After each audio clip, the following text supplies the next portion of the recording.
আসসালামু আলাইকুম রহমতুল্লাহি ওয়া বারাকাতুহু। আশা করছি সকলেই আল্লাহর রহমতে ভালো আছেন।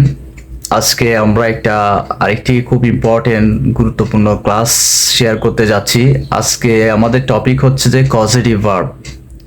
কজেটিভ ভার্বটা আসলে কি? আমরা সাধারণত বলে থাকি যে আমি করি, আমি ঘর ঝাড়ু দিই, আমি হাসি, আমি কাঁদি। এগুলো আমরা সাধারণত সাবজেক্ট ভার্ব ইউজ করি, যেমন আমি ঘর ঝাড়ু দিই আই সুইপ, আমি কাঁদি আই ক্রাই, আমি হাসি আই লাভ, আমি করি আই ডু। কিন্তু যদি আমি বলি আমি কাউকে দিয়ে ঘর ঝাড়ু দেওয়াই, আমি কাউকে দিয়ে কাজটা করাই, আমি কাউকে কাঁদাই, আমি কাউকে হাসাই, সেই ক্ষেত্রে আমরা কজেটিভ ভার্বগুলো ইউজ করব।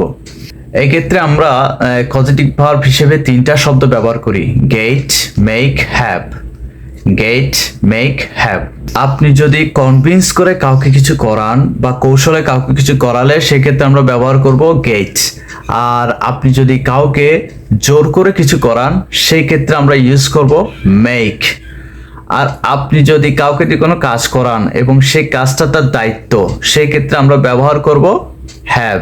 আমরা প্র্যাকটিক্যাল এক্সাম্পল দিলে এটা খুবই ক্লিয়ার হয়ে যাবে। ধরেন এক্ষেত্রে আমি আমার বন্ধুকে দিয়ে ঘর ঝাড়ু দেওয়াই, তাহলে আমি আমার বন্ধুকে কৌশলে বলছি বা আমি বলছি যে তোমাকে পরে আমি কোনো কাজ করে দিব, তাকে আমি কৌশলে যদি ঘর ঝাড়ু দেওয়াই সেক্ষেত্রে আমি ইউজ করব I get my friend two sweep my room.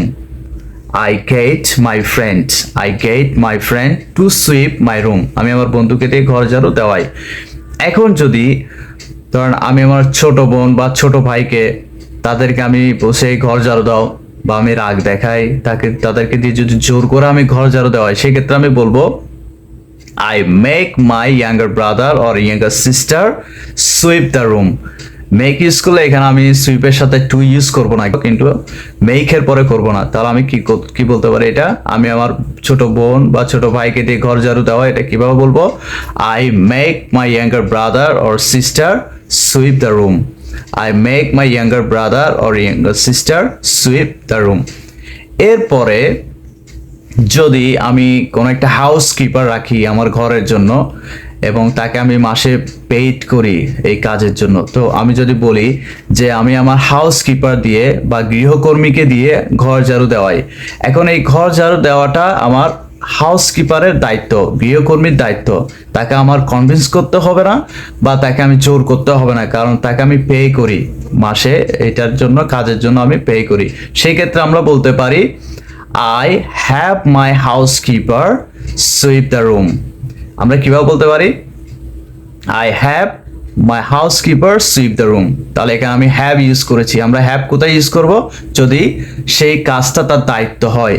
আমরা আরেকটি উদাহরণ দিতে পারি, I have a barber cut my hair.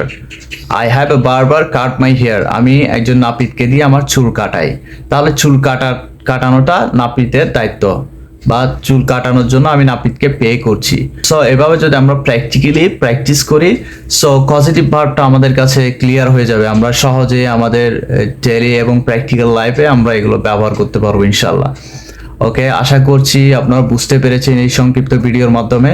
Next ক্লাসে আমরা আরেকটি টপিক নিয়ে শেয়ার করব, আলোচনা করব ইনশাল্লাহ। ভালো থাকবেন সবাই। আসসালামু আলাইকুম রহমতুল্লাহ।